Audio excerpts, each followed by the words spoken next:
Nothing built can last forever, and every legend, no matter how great, fades with time. With each passing year, more and more details are lost, until all that remains are myths, half-truths. To put it simply, lies. And yet, in all the known universe, between here and the far lands, the legend of the Order of the Stone endures, unabridged as self-evident fact. But when one story ends, another one begins. Episode 1 is always the first impression of every Telltale game, and Minecraft Story Mode is no different. The game first presents us a long log about our 4 legendary heroes. Gabriel the Warrior, a warrior that wears a blue trimmed armor and is shown to be a fighter. Ellegaard the Redstone Engineer, an engineer that specializes in redstone. Magnus the Rogue, a destructive force that specializes specifically in explosions like TNT. And Soren, the architect of the group. He is also the leader of the Order of the Stone. Their greatest achievement that cemented them into legendary status is killing a Ender Dragon, and they soon forever known as legends. Episode 1 starts with Olivia asking our protagonist Jesse would he rather fight 100 chicken-sized zombies or 10 zombie-sized chickens. This is the introduction of choosing dialogue in the game and makes decisions based off of our past decisions. This episode also introduces quick time events for the first time, where we are tasked with gathering materials for the building competition by either mashing a button or using diagonal controls to make movement happen. But I'm going a little off track. While Jesse was speaking to Olivia, Axel scares the group by wearing a creeper mask, which we tell him he's not funny, and Ruben, our pig, punts his head at him. Axel is the comic relief of the game, and he is a relatively big guy with, I'm not even gonna lie, sometimes he's genuinely annoying by how he's insistent on doing his own thing. He is the brute of the group, but without spoiling anything, he's someone that can be trusted. And Olivia, yeah, these characters are just sort of generic. I personally don't mind it, but I don't have anything to say about Olivia. She's just there.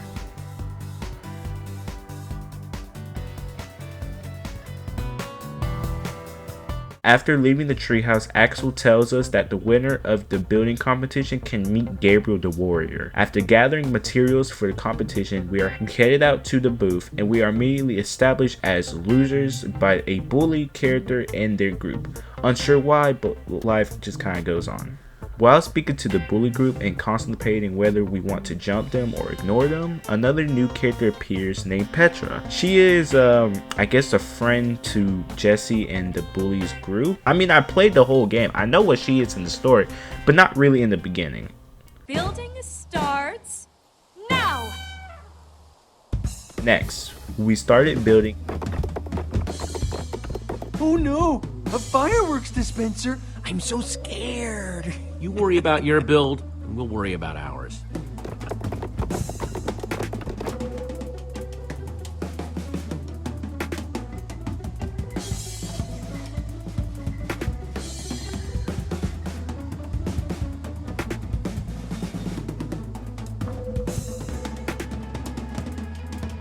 And now, the moment of truth. Here goes nothing. Blasted fireworks in the air. Apparently that was too cool for the main bully, so the loser decided to... It's just a bunch of dyed wolves!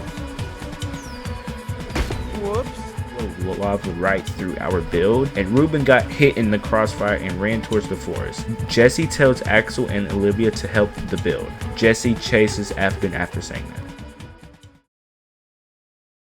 that. It is now nighttime, and we search for Ruben. With the leads we have, like a variety of hoof steps, a burning tree, and a smoky costume that thankfully wasn't Ruben. We finally find Ruben in tall bushes and wasn't going to get upset at him. He was just scared, but they did get ambushed by a few zombies, and we are now introduced to the combat system of the game. Oh boy, the combat system of the game. The combat system is very, very janky. I cannot tell you how close or far you are by just hitting them. I felt that it was the weakest part of the game, unfortunately. I believe if it was replaced by multiple quick time attacks, that would have been more impactful than just the standard hit and slash that they defaulted to. While tussling with a spider, Petra came to Jesse's rescue and saved Jesse and Ruben from getting mauled by a bunch of zombies. To me, the coolest thing about Minecraft Story Mode is it uses Minecraft's physics and rules to establish the world of Minecraft Story Mode. From beating down zombies and proof into a whole bunch of smoke to having their own crafting system in the game to make your items. It tremendously enhances the experience of the game for Minecraft fans a lot more. I understand that this is a Minecraft spin-off game after all, but they went out of their way to make it seem like an actual Minecraft world rather than a parody of Minecraft. That's just so cool to me. Back to Jesse and Petra. While walking on the bridge, they get ambushed by a whole bunch of mobs and they decided that the only way out is to jump.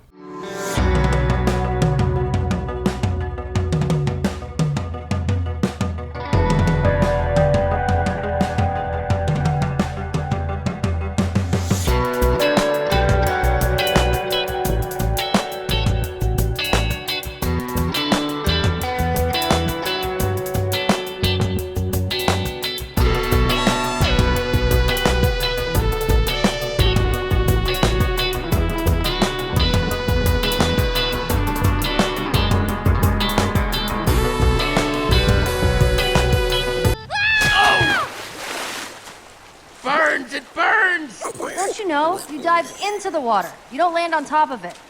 Pull yourself together and follow me.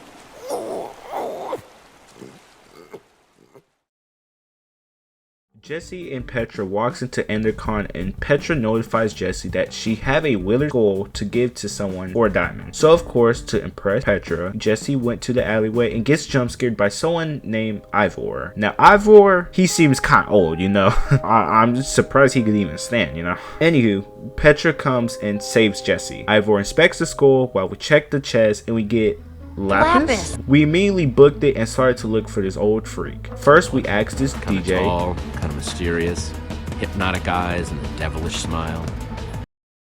She didn't enjoy us. Oh, there he is. Oh, oh wait, that's a woman.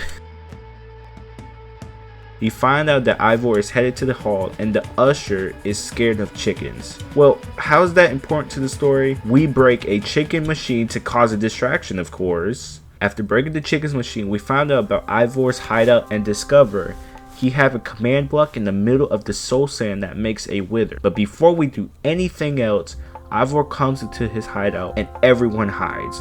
Livia almost gets caught and the game was about to jump Ivor until he somehow got the chance to build a iron golem and the gang runs outside. This is something that I don't understand. You guys had him and then you guys just let him talk his way to iron golem.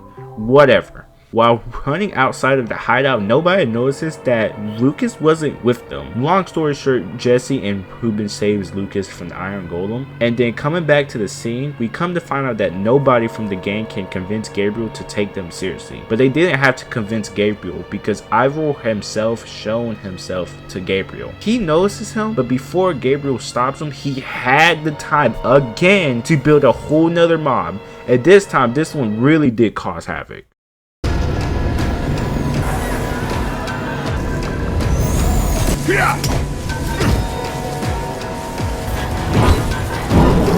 Creature!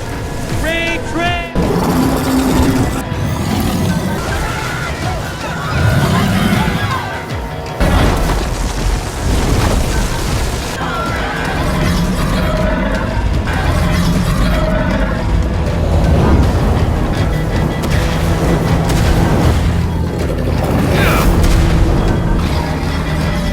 Inside the temple! The inner chamber is built entirely of obsidian. Take this amulet and guard it with your life. Thanks, Jesse.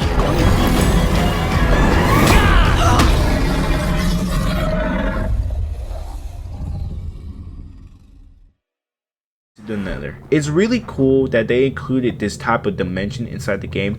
Although I do think this is the old update, since I don't know how long. I'm pretty sure it was like 2016 that this game came out, maybe 17. Although I do think this is the old update just by seeing the graphics in the background, because you know we have different textures of blocks now. While everyone was talking in the Nether, Ivor comes out of the portal, and of course I made Jesse sock him right in the face. I mean, he literally caused a massive worldwide panic. Why would I not do that? And instead of punching me back, he says a few words, then disappears. What are my feelings on Ivor so far? I think he's a very interesting character in the beginning of the story. He is an antagonist, of course, but he doesn't exactly act like one, because he have unclear motives and he's not directly against the squad.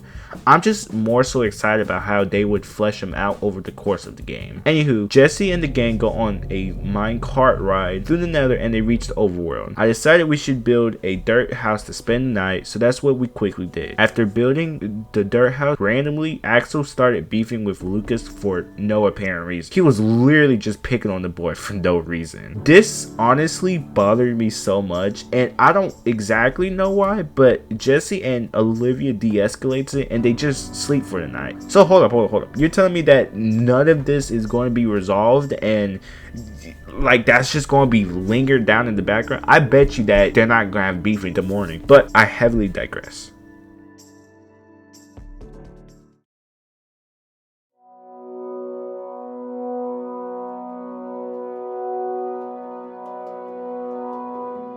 Getting up in the morning proved to be the reset that everyone needed. Jesse and Lucas bond over the whole Axel fight thing, and they find the Order of the Stone castle. Entering the castle, Ben for some odd reason freaked out about something and the castle set off traps.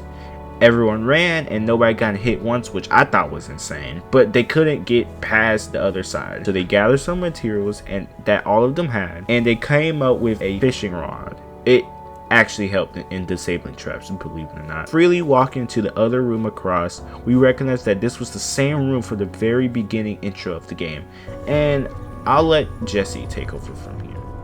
The battle was fierce, but the Order of the Stone emerged triumphant, saving the land and ensuring that peace and prosperity would reign forever. Well, not exactly forever. These 5 members, 5 friends, together would give so much to gain their rightful place as 5 heroes. They would author their own end. They would slay a dragon. Ivor was a member of the Order of the Stone? This punk was in the Order of the Stone? That means I could be in the Order of the Stone too. Just shaking my head. Nevertheless, Jesse and the gang head upstairs, and they place the amulet on top of the mini platform that reveals 2 beams, a red beam and a green beam, soon to be known as Ellegaard as the red beam and Magnus as the green beam. They shown their locations on the map, and so to get ready for this preparation, Lucas is staying for Petra and making sure the base is safe. Olivia wants to go get Ellegaard while Axel wants to go get Magnus, and the game wants us to choose one person to go with, Axel or Olivia. I decided to go with Olivia to get Ellegaard, leaving Axel behind. Alright, let's talk about episode 1. Episode 1 served as the basis to introduce the characters, the overall plot, and introduce the mechanics of the game. I think they executed it fairly well. I know most of the characters, even if they were generic for the most part, maybe from like other than like Ivor or Petra or maybe even Jesse, have a good basis to be improved upon in the coming episodes. The moment where Axel randomly get mad at Lucas for no apparent reason is what I'm using as an example of just making up a problem just for making up a problem. I really do hope they just don't get mad at each other the whole entire story for no apparent reason, and I really do want them to expand on their character development the more the story goes on. I'm completely fine with the idea of a group of losers and now the only hope of saving the world. It can be done right. I just really hope that they could really just build upon this great basis.